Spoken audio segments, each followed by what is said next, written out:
Foxborough is not playing around with this roster anymore. The message is clear. Christian Gonzalez locked in through 2027? Good. That is exactly what serious teams do with elite players. But while the Patriots protect their number one corner, the offense is still crying out for a true WR1. And now there is noise coming out of Dallas that New England cannot ignore. The defensive line still needs more weight in the middle too. And behind the scenes, even the personnel department is shifting. Hit that like button because today we are talking contracts, star hunting, run defense, and real power moves inside New England. Christian Gonzalez's fifth-year option is not just paperwork. It is a statement. The best cornerback in New England is not available, not in doubt, and not being treated like a replaceable piece. According to ESPN, the Patriots exercised the option, putting Gonzalez in line to make $18.119 million in 2027 because of his Pro Bowl selection. And honestly, that was the easy decision. When you find a player like that at pick 17, you do not get cute. You keep him, you pay him, and you build part of your defensive identity around him. Mike Vrabel basically told us this was coming at the NFL annual meeting. When he was asked about the option, his answer was simple. If we have not picked it up, we should. That is the kind of clarity Patriots fans should want. Gonzalez has already become a top-tier defender. He was second-team All-Pro in 2024, made the Pro Bowl last season, had 10 pass breakups, and when the playoffs arrived, he did not disappear. 7 passes defended, 1 interception, and a sack in 4 postseason games. Even in that painful Super Bowl 60 loss to Seattle, he lined up against Jackson Smith and Jigba and held his own with 3 pass breakups. That is a player who can handle the biggest stage. Now the option is only the first move. The next one has to be the extension. Elliott Wolf has already said publicly that he wants Christian in New England, and Vrabel confirmed the team had been talking with his representatives. So there is no mystery here. This is about value, timing, and responsibility. If the Patriots want to send the message that players who produce get taken care of, Gonzalez is the perfect example. And this matters because you cannot rebuild a winning culture while your pillars sit in uncertainty. A true number one corner changes everything. He lets you call defense differently. He allows pressure. He allows disguise. He gives the front 7 more freedom because his side of the field does not always need help. The fifth-year option buys time. The extension buys commitment. And New England needs to show the locker room that elite players are priorities, not endless debates. But that brings us to the other side of the ball. The Patriots protected a premium defender. Great! Now who is going to be the premium weapon for Drake Maye? Because waiting around for the market to behave nicely is what passive teams do. New England cannot afford to be passive anymore. For most of the offseason, the rumors connecting the Patriots and Eagles around A.J. Brown have not gone away.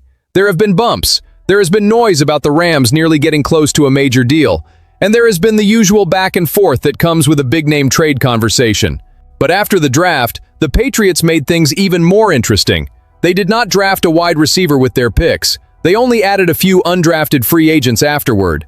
That does not prove one exact plan, but it sure makes it feel like New England is leaving the door open for a bigger move. And if the A.J. Brown door does not open, there is another door New England should be ready to kick down. George Pickens. Look at what is happening in Dallas. Pickens was expected to sign the franchise tag during the draft, according to NFL insiders. He did not. The Cowboys added another receiver. Then Adam Schefter on the Pat McAfee show, in a video that was later deleted, said Pickens wants a long-term deal, or he would like a trade. But Dallas has reportedly been clear that it is not giving him that long-term deal. So now you have tension. A productive receiver wants security, a team is holding firm, and the rest of the league is watching. If I am the Patriots, I am on the phone. No hesitation. No sitting around while another team solves the problem first. Pickens had 92 catches, 1,429 yards, and 9 touchdowns in 2025. He is 25 years old. He does not have a long history of major injuries, and he brings the kind of profile this offense badly needs. He is a vertical threat. He wins contested catches. He brings WR1 energy.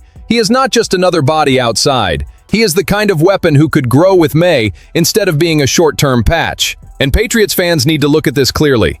A.J. Brown is a monster name, nobody is denying that. But if Pickens becomes available at a price close to what New England would consider for Brown, the Patriots have to compare age, contract, explosiveness, fit, and long-term impact. Brown would bring instant power. Pickens could bring instant power with more prime years ahead of him. That matters. The worst thing New England could do is act like there is only one plan. Smart teams create pressure at multiple tables. If Philadelphia digs in, push Dallas. If Dallas does not want to pay Pickens, offer them a way out. If Pickens wants a contract or a trade, New England has the young quarterback, the need, and the urgency to enter that fight. The Patriots do not need to beg for respect. They need to act like a franchise that understands the moment. And while the offense needs explosion, the defense still needs something heavier. Who is going to hold the middle when the season gets physical? The draft brought important pieces. Caleb Lomu comes in to protect Drake Maye. Gabe Jacas helps replace Kalavon Chason. Eli Raridon arrives as a possible upgrade over Austin Hooper. But one departure still sits right in the middle of the defensive line. Khyiris Tonga is gone. Tonga was not a national headline name, but Patriots fans understood his value. He became an important run stuffer, played 415 defensive snaps, lined up as a jumbo fullback for 18 offensive snaps, and added 69 more on special teams. That is real utility. That is dirty work. That is third and short football. And when that kind of player leaves, you cannot just point to depth and pretend everything is solved. Joshua Farmer was a fourth-round investment after the Patriots traded up last year, but in 13 games, he mostly played a depth role and ended the season on injured reserve with a hamstring injury. Eric Gregory showed some run-stuffing ability as an undrafted free agent. Leonard Taylor III and Jeremiah Farms are also on the roster. But let's be honest, none of those names should stop New England from looking for a more proven answer if the market gives them one. That is why DJ Reader makes sense. Not because he is a flashy signing, not because he sells jerseys, because he does the heavy work that only gets noticed when opponents start running straight through the middle. Reader played all 17 games for the Lions last season, had 28 tackles, and posted a 6.3% pressure rate. He is not a sack machine. His value is size, awareness, experience, and the ability to occupy space like a true nose tackle at over 330 pounds. Yes, 2025 was not his best year. He ranked 88th among defensive tackles in run stop rate at 5.7% and 90th in average depth of tackle at 2.7 yards, with a minimum of 100 run defense snaps. But in 2024, he ranked 15th in that second metric at 1.4 yards. So the question is not whether Reader is still at his absolute peak. The question is whether, on a short and affordable deal, he raises the floor of a rotation that does not currently have a true nose tackle among the projected starters. Milton Williams is a star. Christian Barmore has size, but he has had issues against the run. Corey Durden became a great story, going from practice squad signing to real contributor, with 34 tackles and an 11.3% pressure rate across 21 games. But repeating one of the league's best run defenses does not happen just because you say it loudly. The NFL adjusts, opponents study, the season wears teams down, and if the Patriots are really in win-now mode, they cannot just hope the middle holds up. So I am asking the fan base, do you want to bet only on internal development, or do you want Reader for 1 year to bring size, experience, and security to the middle? Because to me, that is the kind of move serious teams make. It is not glamorous. It is survival. It is playoff football before the playoffs arrive. It is New England saying that if anybody wants to run through the middle, they are going to pay for it. And while we talk players, trades, contracts, and roster holes, there is another part of this story fans cannot ignore. The people making these decisions are being evaluated too. After the draft, the quiet cleanup begins inside NFL personnel departments, and in New England, the first reported name out is Marshall Ouyem, the director of scouting projects. Aaron Wilson of KPRC2 Houston reported that the Patriots parted ways with him. It is not a loud Sunday headline, but for anyone who understands roster building, it matters. Ouyem was not some random name. He joined the Patriots in 2018 as a pro scout, spent 5 seasons in that role, became assistant director of scouting in 2023, then moved into director of football strategy under the new regime, and last year took on his most recent role.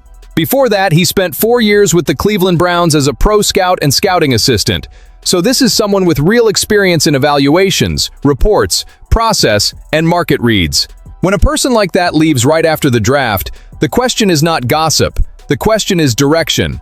Mike Vrabel and Elliott Wolf are trying to build a version of New England that stops apologizing for the recent past and starts forcing a new standard. That does not happen only by drafting players. It happens by aligning the whole building.